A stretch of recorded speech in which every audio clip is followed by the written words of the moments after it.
Europe 1 Soir Week-end. 19h, 21h, Stéphanie Demureux. Toujours en compagnie de Michel Fayad et Charlotte Dornelas. On a eu cet entretien fort passionnant avec Dimitri Casali quand la France perd la mémoire. On avait un petit peu ce titre en tête quand on a entendu Jean-Luc Mélenchon tout à l'heure à la commission d'enquête devant l'Assemblée nationale. On rappelle l'objet de cette commission. Y a-t-il un lien entre les mouvements politiques, en l'occurrence LFI, puisque c'était Jean-Luc Mélenchon qui a été auditionné aujourd'hui, et les réseaux islamistes? On a eu droit à un grand show Mélenchon, hein, Michel Fayad, et un cours d'histoire selon, un petit peu avec un prisme particulier. Comment vous l'avez trouvé ? Non, il a été très bon et les autres ont été aussi particulièrement mauvais. Et c'est quand même très décevant parce qu'en fin de compte, on a envie de dire tout ça pour ça. Parce qu'en fait, Jean-Luc Mélenchon a eu le droit à une tribune où il a pu parler pendant 2h30. 1h30, ouais, environ. Sans beaucoup de contradictions. Hein. Sans véritable contradiction. Il était venu d'ailleurs avec tous ses amis d'LFI. Et puis il nous a sorti des choses qui n'ont vraiment pas toujours du sens. Comme en fait, et même il a, si vous voulez, même essayé de défendre l'indéfendable. C'est-à-dire que si, rien que par rapport à ce qu'il a dit, il y avait moyen de l'attaquer. C'est-à-dire par exemple, il défendait le CCIF. Et là, on aurait pu vraiment l'attaquer dessus, puisque le CCIF... Rappelez ce que c'est à nos auditeurs. Oui, donc c'est l'organisme en fait qui a développé l'idée de l'islamophobie et qui a été interdit en France et qui est rené en Belgique. À Bruxelles. Et en fait, donc leur chef Marwan Mahmoud, lui, est apparu à plusieurs reprises dans des conférences avec Tariq Ramadan et autres. Donc il y avait des moyens d'attaquer. Et puis même lorsqu'il y a eu un des LFistes qui a pris la parole pour soi-disant poser une question sympathique à Jean-Luc Mélenchon, il a quand même mentionné l'UOIF comme un organisme qui prône un bon islam, etc. Enfin, l'UOIF, aujourd'hui, ça s'appelle Musulmans de France, et c'est la branche française des frères musulmans. Des frères musulmans, bien sûr. Et puis, vous voyez aussi, Jean-Luc Mélenchon nous dit que les frères musulmans sont un courant dans l'islam. En fait, c'est comme nous dire que je le dis, il l'a pas dit, mais c'est sous-entendu comme les lefévristes chez les catholiques, etc. Mais c'est pas du tout ça, en fait. Les frères musulmans, c'est une organisation. Dans ses rangs, il y avait Osama Ben Laden qui a créé Al-Qaïda. Et d'Al-Qaïda est né Daesh. Donc, c'est pas n'importe quoi. Et puis, il parle que des frères musulmans. Mais en France, on n'a pas seulement les frères musulmans. On a le Tablir qui fait le porte-à-porte pour islamiser les gens. On a les frères musulmans et les salafistes qui viennent récolter les fruits du travail des Tablirs. Et maintenant, il y a plus grave que ça. En France, ces dernières années, on a découvert qu'il y a aussi les takfiristes. Et les takfiristes, ce sont eux qui sont à l'origine d'Al-Qaïda et de Daesh. Donc, c'est-à-dire les pires, c'est-à-dire ceux qui passent réellement à l'acte, qui sont des terroristes, finalement, en puissance. Et Mélenchon n'en parle pas, comme s'il n'existait pas. Et nous a vanté, comme on l'a dit tout à l'heure, un islam andalou. Qui serait dans le cœur de toute notre immigration, enfin, du n'importe quoi, honnêtement. Justement, avant de vous faire réagir, Charlotte, écoutez ce qu'il dit, parce qu'on lui pose quand même quelques questions, alors pas beaucoup, qui fâchent, mais on lui pose la question de l'entrisme religieux, puisque c'était l'objet de la commission. Voyez sa réponse. Celui qui viendrait faire de l'entrisme religieux se fait plus vite repérer que n'importe quel autre. Et évidemment que notre mouvement n'acceptera jamais l'entrisme religieux, ni de confier des responsabilités à quelqu'un qui dirait « je le fais parce que je suis catholique et je vais expliquer les vertus catholiques ou les vertus juives ou les vertus protestantes », qui sont des vertus respectables et qui n'ont rien à faire dans notre organisation, ni dans nos candidatures. Sans mauvais jeu de mots, on lui donnerait le bon Dieu sans confession à Jean-Luc Mélenchon dans sa manière de se défendre. Jean-Luc Mélenchon, il s'est mis dans une brèche pendant toute cette... il y a eu beaucoup d'imprécisions historiques que personne n'a reprises évidemment au sein de l'Assemblée. Je ne veux pas croire que c'est parce que les personnes qui étaient là étaient incapables de le faire, mais c'est quand même assez stupéfiant. Il a dit des bêtises vraiment sur le terrain historique.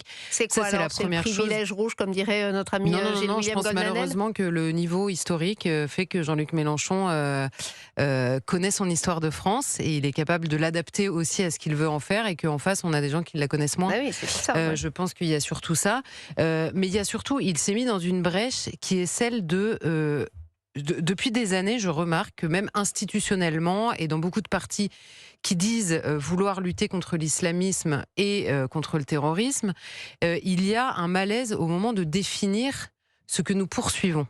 C'était absolument évident dans le rapport sur les frères musulmans, c'est-à-dire qu'on décrit une offensive qui se sert de quoi et de qui ? C'est ça, évidemment, la question qui nous intéresse. Vous collez 3 frères musulmans dans la France il y a 70 ans, ils ne font rien. Ils sont incapables de rien faire, ils ne vont pas aller convaincre des gens qui savent d'où ils viennent, qui savent ce en quoi ils croient. Et Jean-Luc Mélenchon, il va sur le terrain religieux, et il vous explique, il fait une grande leçon de laïcité. Alors je note que Jean-Luc Mélenchon a quasiment confessé cet après-midi une vision catholique de la laïcité. Je ne m'attendais pas à ça. Mais vous savez, quand il dit c'est l'État qui doit être laïque et pas la société, etc. Alors qu'en effet, qu'il est quasiment venu à s'excuser auprès des bonnes sœurs pour expliquer sa bienveillance à l'égard de l'islam. Enfin, il nous a fait un numéro assez impressionnant là-dessus. Simplement, il va sur ce terrain-là. Pourquoi ? Parce qu'il est facile, ce terrain-là. Il dit, finalement, c'est la liberté, le libre arbitre des personnes, la liberté de conscience, la liberté de culte. Or, tous les débats qui nous animent, sur la seule question, je mets de côté la question du terrorisme, sur laquelle nous sommes relativement d'accord, enfin tous, sur la lutte contre le terrorisme, et sur la question de l'islamisme. Quels sont les débats que nous avons en permanence pour qualifier l'islam politique, pour qualifier la conquête, pour qualifier l'entrisme ? Ce sont des débats sur le voile. Et oui. Mais la personne vous avez entendu ce qu'il a dit sur le voile. Mais la femme qui porte le voile. Je vais vous le faire écouter tout à l'heure. Mais terminez votre raisonnement. La femme qui porte le voile, certes, les islamistes veulent qu'il y ait de plus en plus de voiles dans la rue, mais la femme qui porte le voile, de quoi elle relève ? De l'islam ou de l'islamisme ? Quand on s'inquiète de la prolifération du nombre de mosquées, la mosquée n'est pas un signe de la présence de l'islamisme. Donc la question, c'est la question, en effet, dans l'entrisme politique, c'est-à-dire le projet de prendre possession des institutions aujourd'hui en France, et le terrain culturel. Comment est-ce qu'on mange à la cantine ? Comment est-ce qu'on s'habille ? Quels jours sont fériés ? Quelles sont les heures de pause dans les entreprises ? Tout ça relève du domaine culturel. Sauf qu'en France, ça fait des années et des années, voire des siècles maintenant, qu'on nous explique que la France est d'abord une accumulation de valeurs et non pas une réalité charnelle. Et là, je fais directement le lien avec notre invité précédent. Quand vous déracinez un pays, quand vous expliquez que ces traditions sont finalement relatives au milieu de toutes les autres traditions qui sont une richesse infinie, eh bien, vous déplacez le sujet et vous permettez à Jean-Luc Mélenchon de se réfugier sur le terrain religieux, d'aller adapter son propre discours sur la laïcité et de mettre finalement tout le monde dans le coin et d'avoir assez peu de réponses en face de lui. Oui, vous avez raison. Donc on a un Jean-Luc Mélenchon. C'est pour ça que je disais, on a un Jean-Luc Mélenchon qui est brillant, qui sait exactement comment se sortir, on va dire, de la question. Et après, il y a le sujet des questions qui sont posées, ou plutôt des questions qui ne sont pas posées. Et là, c'est pas le problème de réfléchir à sa stratégie et qui a certainement peut-être aussi intimidé puisqu'il sait être charismatique et puis. Oui, mais alors justement cette question d'intimidation, j'ai remarqué une autre chose, c'est que Jean-Luc Mélenchon nous a présenté le candidat à la présidentielle de 2027, apaisé, absolument beaucoup plus calme que d'habitude. Et complètement d'accord avec vous. Je me suis dit ça y est, il est en campagne. Mais bien sûr. Et écoutez, vous avez parlé du voile, c'était quand même un petit peu lunaire ce parallèle avec la circoncision. Vous me parlez du voile et des enfants à qui l'on met un voile. Et que dites-vous de la circoncision ? Elle concerne des jeunes enfants qui on ne demande pas leur avis. Elle est présente dans 2 religions. Et maintenant présente dans les mœurs des gens qui n'ont pas de religion, mais qui considèrent que c'est une bonne chose de le faire. Personne ne pose jamais la question. Ça, c'est pas un problème. Les voiles sur la tête des filles, oui, c'est un problème. Et la circoncision ? Il y a des gens pour qui c'est un problème, qui disent c'est une maltraitance. Comment allons-nous nous sortir de ça, monsieur le rapporteur, monsieur le président ? Comme je suis là, je ne sais pas vous répondre. Michel Fayad. Oui, on est un petit peu interloqués. Non, mais déjà, la circoncision, c'est un sacrifice qui est fait à Dieu, que ce soit chez les juifs ou chez les musulmans. Mais le voile, c'est pas du tout ce que Jean-Luc qui est inscrit dans la Bible. Oui. On rappelle le sacrifice. Mais le voile, ça n'a rien à voir avec tout ce qu'il dit. Le voile, en réalité, dans les textes islamiques, sert à distinguer les femmes esclaves et les femmes non esclaves. Parce que les femmes esclaves ne doivent pas porter de voile, doivent être dénudées de la tête et même du haut de la taille. Et ces femmes-là, on peut les agresser sexuellement si on le veut, on peut les violer si on veut, on peut faire tout ce qu'on veut avec elles, puisque ce sont des esclaves. De l'autre côté, les femmes musulmanes doivent porter le voile, parce qu'ainsi, elles se montrent comme non-esclaves. C'est ça ce que disent les textes islamiques. Et Jean-Luc Mélenchon n'en parle pas, comme si ça n'existait pas. De même qu'il a dit que, vous savez, l'islam, c'est une religion, il a comparé énormément l'islam au christianisme. Enfin, l'islam et le christianisme n'ont rien à voir pour la chose suivante. Le christianisme, c'est juste une religion. alors que l'islam, il se dit lui-même, c'est sa définition, il se définit en tant que tel comme din wa dawla wa dunya, c'est-à-dire religion, État et société. Donc de fait, il n'est pas qu'une religion, il est un tout. Il est un État, il est une société, une gouvernance, etc. Et donc il doit être traité en tant que tel. Et donc quand Jean-Luc Mélenchon nous dit qu'il n'y a pas de lien entre islam et islamisme, et pas de lien entre islamisme et terrorisme, moi je lui réponds, et les textes, c'est les mêmes, non ? Eh oui. Donc en fait, si vous utilisez les mêmes textes dans l'islam, que vous utilisez les mêmes dans l'islamisme, et quand vous faites un attentat terroriste, vous mettez telle sourate qui vient de ces mêmes textes, c'est que la source, comme dit Boualem Sansal, la source du terrorisme islamique, eh ben, c'est l'islamisme, et la source de l'islamisme, ben, c'est l'islam. Et donc le lien, en réalité, il est que tous ceux qui croient dans ces textes et les connaissent, deviennent forcément des islamistes. Les musulmans qui ne sont pas des islamistes sont des musulmans qui font de l'islam un peu à la carte. Ils prennent ce texte et pas ce texte, mais celui qui prend tout le texte, il est forcément islamiste.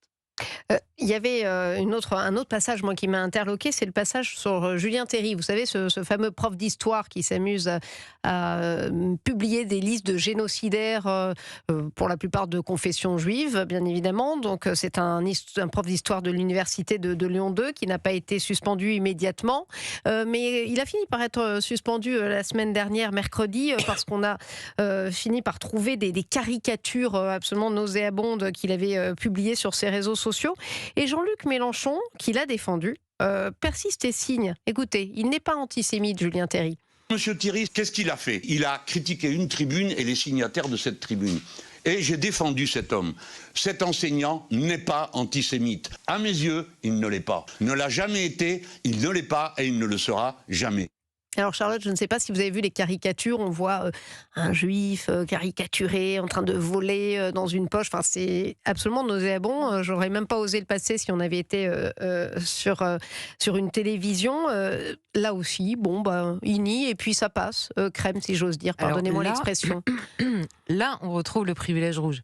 C'est-à-dire que, mais honnêtement, on l'a vu au-delà du cas de ce professeur d'université, on a vu au moment des législatives.